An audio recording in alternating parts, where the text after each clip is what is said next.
ശബരിമലയിൽ ഭക്തർക്ക് സുഗമമായി ദർശനം നടത്താനുള്ള സംവിധാനം ഒരുക്കാൻ ചുമതലപ്പെടുത്തിയ പോലീസുകാർ തന്നെ ആചാരലംഘനം നടത്തിയാൽ എങ്ങനെയിരിക്കും? ഇന്ന് അത്തരത്തിലൊരു സംഭവം ശബരിമലയിലുണ്ടായി.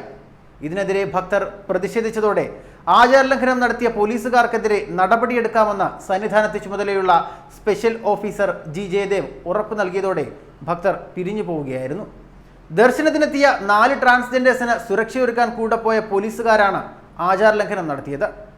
മാളികപ്പുറം ക്ഷേത്രത്തിന്റെ തിരുമുറ്റത്ത് പോലീസുകാർ ബൂട്ടഴിക്കാതെ കയറിയതാണ് വിവാദങ്ങൾക്ക് കാരണമായത്. ഇത് മനഃപൂർവ്വമാണോ അറിയാതെയാണോ എന്ന് സ്ഥിരീകരിച്ചിട്ടില്ല.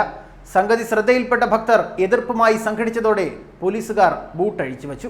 ഉടൻ തന്നെ സ്പെഷ്യൽ ഓഫീസർ ജി ജയദേവ് സ്ഥലത്തെത്തി ഭക്തരുമായി സംസാരിച്ചു. ആചാരം ലംഘിച്ച പോലീസുകാർക്കെതിരെ നടപടി സ്വീകരിക്കുമെന്ന് അവർക്ക് ഉറപ്പ് നൽകി. എല്ലാ കൊല്ലവും ഭക്തർക്കായി തന്നെയാണ് പോലീസുകാർ ശബരിമലയിൽ ഡ്യൂട്ടി ചെയ്തിരുന്നത്. എന്നാൽ ഇത്തവണ പ്രത്യേക സാഹചര്യത്തിൽ DGP ലോക്നാഥ് ബെഹ്റ അതിന് മാറ്റം വരുത്തി.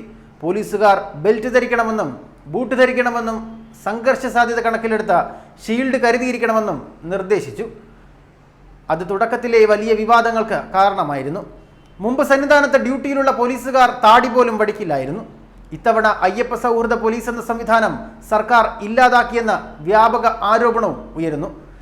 ദർശനത്തിനെത്തിയ കേന്ദ്രമന്ത്രി പൊൻ രാധാകൃഷ്ണനോട് പരുഷമായി പെരുമാറിയ SP യതീഷ് ചന്ദ്രയ്ക്കെതിരെയും വ്യാപകമായ പ്രതിഷേധമാണ് BJPയും RSSും നടത്തിയത്.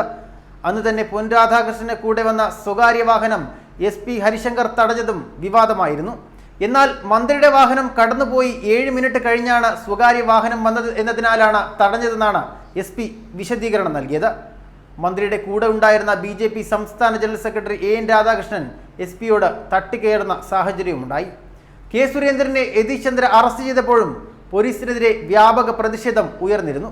ഹിന്ദു ഐക്യവേദി സംസ്ഥാന അധ്യക്ഷ KP ശശികലയോടും മക്കളോടും പരുഷമായി പെരുമാറിയ യതീഷ് ചന്ദ്രയ്ക്കെതിരെ മകൻ മാനനഷ്ട കേസ് ഫയൽ ചെയ്തിരിക്കുകയാണ്. പോലീസിനെതിരെ BJPയും പ്രതിപക്ഷവും നിരവധി വിമർശനങ്ങൾ ഉന്നയിച്ചിട്ടും അവരെ സംരക്ഷിക്കുകയും ആദരിക്കുകയും ചെയ്യുന്ന നിലപാടാണ് സർക്കാർ സ്വീകരിച്ചതെന്നാണ് ആക്ഷേപം. ന്യൂസ് ഡെസ്ക് മലയാളി വാർത്ത.